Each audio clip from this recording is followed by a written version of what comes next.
Jimmy Neesham, কেন উইলিয়ামসনদের নিয়ে এবার গ্লোবাল সুপার লিগে যাবে রাজশাহী ওয়ারিয়র্স। তাদের সাথে দেখা যাবে নামকরা সব দেশি ক্রিকেটারদের।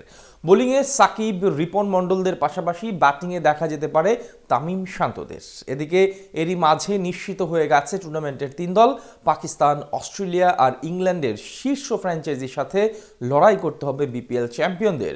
জিএসএল এ রাজশাহীর সম্ভাব্য স্কোয়াড এবং নিশ্চিত হওয়া দলগুলোকে নিয়ে বিস্তারিত রিপোর্ট।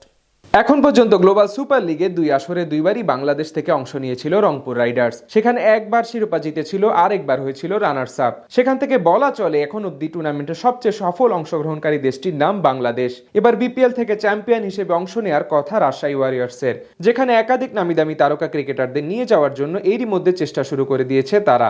শিরোপা জয়ের জন্য নিজেদের সেরা স্কোয়াডটাই গঠন করবে নাবিল গ্রুপের ফ্র্যাঞ্চাইজিটি। এরই মধ্যে বেশ কিছু বিদেশিকেও নাকি আগ্রহের কথা জানিয়েছে তারা। এ নিয়ে কোচ হান্নান সরকার বলেন, রাজশাহীর হয়ে খেলা কয়েকজন বিদেশি ক্রিকেটার গ্লোবাল সুপার লিগে অংশ নিতে আগ্রহী। তাদের এজেন্টের সাথে যোগাযোগ হচ্ছে আমাদের। প্রথমবারের মতো বাংলাদেশ প্রিমিয়ার লিগে অংশ নিয়ে পেশাদারিত্বের দিক থেকে সবাইকে সন্তুষ্ট করেছে নতুন এই ফ্র্যাঞ্চাইজিটি। দেশে বিদেশি নামিদামি তারকাদের পাশাপাশি বেশ ভারসাম্যপূর্ণ স্কোয়াড গড়ে লড়াই করেছে কোচ হান্নান সরকার। সেখান থেকে আসন্ন জিএসএলও তাদের নজর শক্তিশালী স্কোয়াড গড়ার দিকেই। এক্ষেত্রে তাদের ব্যাটিং অর্ডারে থাকতে পারে অনেকটা দেশীয় নির্ভর।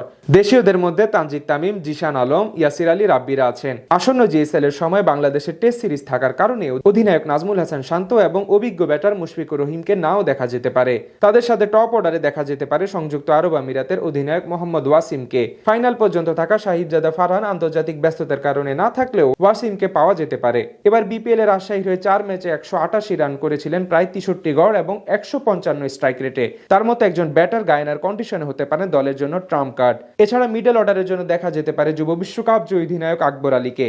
যদি শান্ত না খেলেন সেক্ষেত্রে তার কাঁধেই উঠতে পারে অধিনায়কত্বের গুরুভার। তার সাথে ডোমেস্টিক ক্রিকেটে পারফর্মারদের মধ্যে আরো 2-1 যোগ হতে পারেন। এছাড়া যদি আন্তর্জাতিক শিডিউল না থাকে সেক্ষেত্রে কি অলরাউন্ডার জিমি নিশামকে আরো একবার দেখা যেতে পারে রাজশাহীর জার্সি গায়ে। তার সাথে কেন উইলিয়ামসনকেও চেষ্টা করবে তারা নিয়ে আসতে। এছাড়া স্পিনার হিসেবে মেহরুব হোসাইনের সাথে নেপালের লেগ স্পিনার সন্দীপ লামিচানকেও দেখা যেতে পারে ফ্র্যাঞ্চাইজি ক্রিকেটের বিশ্বকাপ মাতাতে। পেস ডিপার্টমেন্টে জাতীয় দলের তারকা তানজিম হাসান সাকিবের সাথে শ্রীলঙ্কার বিনুরা ফার্নান্দেকেও আনতে পারে তারা। এছাড়া বিপিএল এ দুর্দান্ত করা রিপন মণ্ডলকেও দেখা যেতে পারে স্কোয়াডে। সব মিলিয়ে বলা চলে বেশ শক্তিশালী টিম নিয়ে চ্যাম্পিয়ন হওয়ার লক্ষ্যে যাবে রাজশাহী ওয়ারিয়র্স। এরই মধ্যে টুর্নামেন্টে নিশ্চিত হয়েছে 3 দেশের 3 ফ্র্যাঞ্চাইজি। ILT20 লিগ থেকে শিরোপা জয়ী ডেজার্ট ভাইপার্স, অস্ট্রেলিয়া থেকে বিগ ব্যাশ চ্যাম্পিয়ন পার্থ স্কচার্স এবং host team Guyana Amazon Warriors. মোট 5টি দল নিয়ে টুর্নামেন্ট আয়োজন হওয়ার আরো 2টি দলের নাম এখনো চূড়ান্ত করা বাকি। ক্রিক ইনফোর প্রতিবেদন অনুযায়ী 2 দলের সম্ভাব্য তালিকায় আছেন দক্ষিণ আফ্রিকার ACT20 champion Sunrisers eastern cap. ইতিমধ্যেই তাদেরকে আমন্ত্রণ জানানো হয়েছে আর রাজশাহী আনুষ্ঠানিকভাবে টুর্নামেন্ট কর্তৃপক্ষকে ইমেল করেছে।